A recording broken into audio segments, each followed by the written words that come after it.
धर्मांतरण पर सियासत गरमा रही है। आए दिन धर्मांतरण को लेकर कई वरिष्ठों के बयान सामने आ रहे हैं, कई पॉपुलर चेहरों की जो प्रतिक्रियाएं हैं, जो रिएक्शंस है वो सामने आ रही है। बात की जाए उपराष्ट्रपति जगदीप धनखड़ की, तो उन्होंने भी धर्मांतरण पर एक बयान दिया।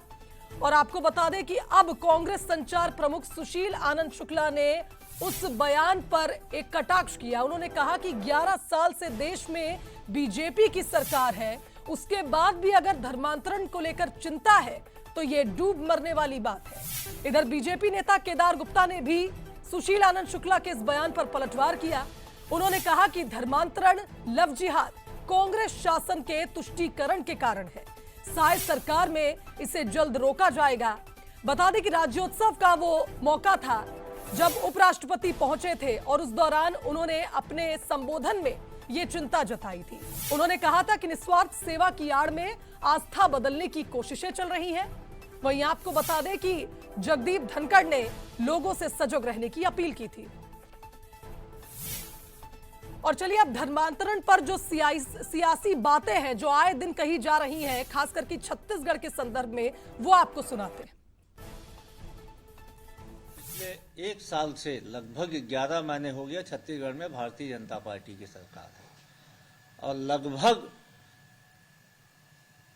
11 साल से देश में भारतीय जनता पार्टी की सरकार है। उसके बाद भी यह छत्तीसगढ़ में धर्मांतरण को लेके उपराष्ट्रपति चिंतित हैं, तो यह भारतीय जनता पार्टी के लिए, छत्तीसगढ़ की भारतीय जनता पार्टी की सरकार के लिए और देश की केंद्र सरकार के लिए डूब मरने वाली बात है। देखिए, धर्मांतरण और लॉ जिहाद दोनों कांग्रेस शासन के तुष्टीकरण का कारण है और बहुत बड़ा कारण है। लगातार जब जब कांग्रेस पार्टी यहाँ आती है, तुष्टीकरण के तहत लॉ जिहाद और धर्मांतरण की घटनाएं घटती है। अब इस पर काम हो रहा है, साधु संत काम कर रहे हैं, महाराज धीरेन्द्र जी काम कर रहे हैं, राष्ट्रपति उपराष्ट्रपति जी कह रहे हैं और माननीय विष्णुदेव साय की सरकार लगातार काम कर रही है। नारायणपुर और सुकमा में जब माननीय मुख्यमंत्री भूपेश बघेल थे, पूर्व मुख्यमंत्री, तब एसपी और कलेक्टर ने लिखा था कि धर्मांतरण बड़ा मुद्दा है और धर्मांतरण के कारण यहाँ अशांति फैल सकती है और वहां दंगे फसाद भी हुए थे। अब इस पर काम हो रहा है और इसे तुरंत रोका जाएगा। और चलिए अब आपको वो बात बताते हैं, वो बयान सुनाते हैं जो उपराष्ट्रपति ने अपने संबोधन के दौरान कही थी। आस्था परिवर्तन का घिनौना और घृणित क्रिया संपन्न हो रहा है और ये एक मायने में हमें सजग रहने की आवश्यकता है। भोलेपन का फायदा उठाया जा रहा है, भ्रांतियां फैलाई जा रही हैं। ऐसी ताकतों को, भारत की आत्मा को जीवंत रखने के लिए, शुद्ध रखने के लिए अविलंब कुठित करना, इसकी ज्वलंत आवश्यकता है। आपसे आग्रह करूंगा, सजग रहिए, कहीं देर नहीं हो जाए। ऐसे दुष्प्रयत्नों में विशेषकर हमारे आदिवासी भाई बहनों को निशाना बनाया जाता है। समाज को ऐसी मानसिकता के खिलाफ सजग रहने की जरूरत है। तो देखिए, उपराष्ट्रपति का बयान भी ऐसे समय पर आया जब छत्तीसगढ़ में धर्मांतरण के लगातार मामले सामने आ रहे हैं और इस पर सियासत भी हो रही है। खासकर बस्तर इलाके में इनकी संख्या बढ़ती जा रही है। आपको अब समझाएंगे ग्राफिक्स के जरिए किस तरह से छत्तीसगढ़ में आए दिन ऐसे मामले सामने आ रहे हैं जिन पर सियासत भी हो रही है। आपको बता दें कि सुदूर अंचलों में सबसे ज्यादा धर्मांतरण के केसेस बढ़ रहे हैं। आदिवासियों को लालच देकर उन्हें कन्वर्ट करवाया जा रहा है, ईसाई धर्म अपनाने के लिए उन्हें मजबूर किया जा रहा है। 2023 में नारायणपुर के 25 से 30 गांव के हजारों लोगों का धर्म बदला गया था। और आपको यह भी बता दें कि ईसाई धर्म अपनाने के लिए लोगों को लालच दिया जाता है और ईसाई धर्म अपनाने के लिए कई आरोप भी लगते हैं। जशपुर में एशिया की दूसरी सबसे बड़ी चर्च भी सवालों में आई थी, जब वहां से भी धर्मांतरण को लेकर कई सारे मामले सामने आए थे। चलिए संवाददाता अनंत का रुख कर लेते हैं, हमारे साथ इस खबर पर लाइव जुड़ गए हैं। अनंत, धर्मांतरण को लेकर जो मामले हैं वो तो काफी पहले से चले आ रहे हैं, लेकिन सियासत जो है वो बढ़ती ही जा रही है। पंडित धीरेन्द्र शास्त्री का बस्तर दौरा, कहना कि मैं बस्तर आऊंगा, पैदल चलूंगा, लोगों को समझाऊंगा। फिर उपराष्ट्रपति आते हैं राज्योत्सव में और मुद्दा उठाते हैं धर्मांतरण का। कहीं ना कहीं जिस तरह से धर्मांतरण पर लगातार सियासत हो रही है, आने वाले वक्त में एक बड़ा मुद्दा बन सकता है। बिल्कुल, देखिए धर्मांतरण को लेकर प्रदेश में अब सियासत जो है वो लगातार देखने को मिल रही है। और देखिए ये पूरा मामला जो है वो पंडित धीरेन्द्र शास्त्री के बयान के बाद आता है, जब वो कहते हैं कि मैं बस्तर का दौरा करूंगा, पदयात्रा करूंगा। और उसके बाद देखिए धर्मांतरण को लेकर उपराष्ट्रपति जगदीप धनखड़ भी चिंता व्यक्त करते हैं। आदिवासियों को एक मंच से संबोधित करते हुए कहीं ना कहीं चिंता जो व्यक्त करते हुए उन्होंने कहा कि इससे हमें बचना होगा कहीं ना कहीं। अब देखिए इसे लेकर कांग्रेस भाजपा में लगातार अब बयानबाजी देखने को मिल रही है। देखिए कांग्रेस के नेता कहते नजर आ रहे हैं कि अगर धर्मांतरण मुद्दा है तो 11 साल से केंद्र में उनकी सरकार है, इसमें कोई फैसला क्यों नहीं किया गया।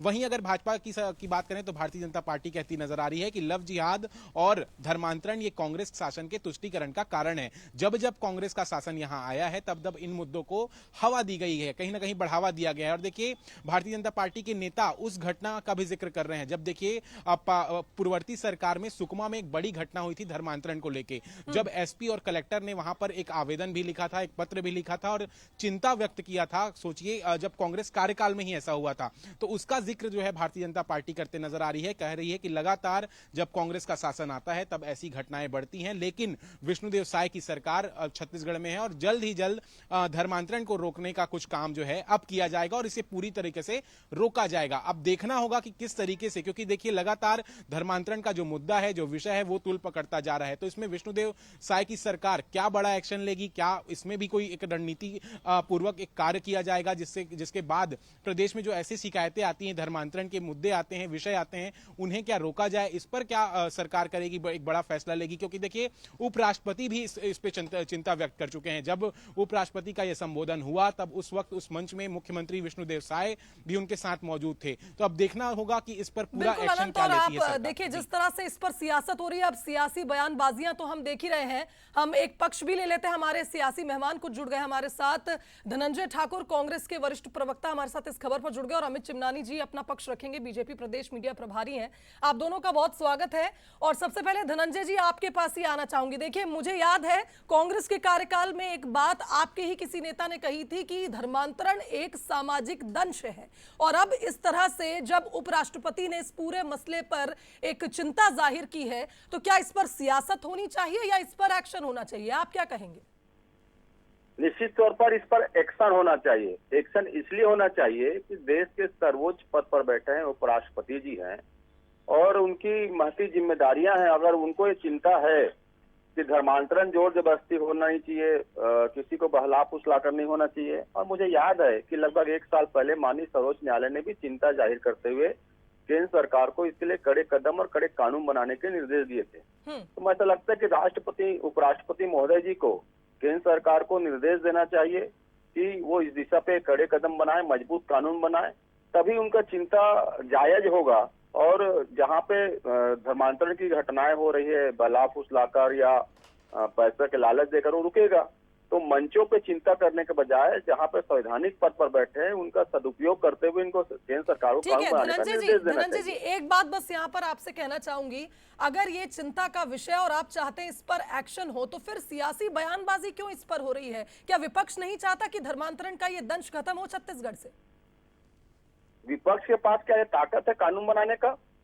भाई मैं तो कह रहा हूँ देश के सर्वोच्च पद पर हैं, उपराष्ट्रपति जी हैं, उनको ये चिंता है तो उनको सीधा सीधा केंद्र सरकार को सर्कुलर जारी करना चाहिए। माननीय सर्वोच्च न्यायालय ने भी निर्देश जारी किया, अब तक 1 साल तो इससे पहले 5 साल की सरकार, धनंजय जी आप लोगों की भी तो 5 साल की सरकार रही, इससे पहले भूपेश बघेल जी ने भी तो तमाम प्रयास किए थे।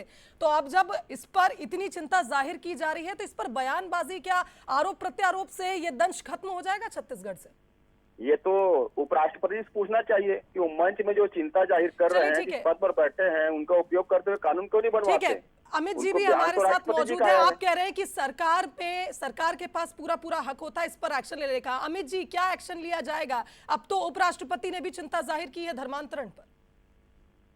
भारतीय जनता पार्टी जबरन धर्मांतरण के खिलाफ कई बार मुहिम चलाती रही है और जब हम विपक्ष में भी थे तो धर्मांतरण का विरोध करने पर भूपेश बघेल जी की सरकार ने हमारे वरिष्ठ नेताओं को कई दिनों तक जबरन जेल में ठूसा था। ये इतिहास गवाह है, इसका प्रमाण मौजूद है। हमारे जिला के अध्यक्षों को भी इन्होंने जेल के अंदर डाल दिया था।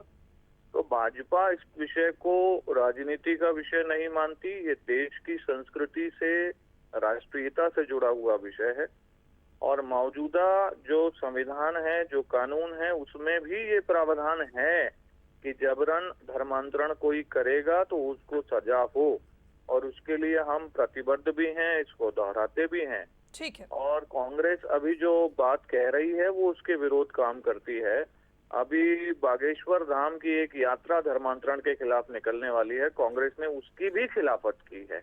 तो कांग्रेस के जो दांत है वो खाने के और चलिए हैं और ठीक है, यानी दिखाने कुल के और। मिलाकर ये कहा जाए कि इस पर आप दोनों ही पक्ष कह रहे हैं सियासत नहीं होनी चाहिए, लेकिन कहीं ना कहीं एक दूसरे पर ठीकरा फोड़ना मुझे लगता है इस समस्या का समाधान नहीं है, क्योंकि धर्मांतरण का ये मुद्दा काफी पुराना है, खास करके छत्तीसगढ़ की अगर हम बात करें। बहुत शुक्रिया आप दोनों मेहमानों का इस खबर पर हमारे साथ जुड़ने के लिए। तो देखिए, धर्मांतरण पर छत्तीसगढ़ में सियासत गरमा रही है। बहरहाल हम आगे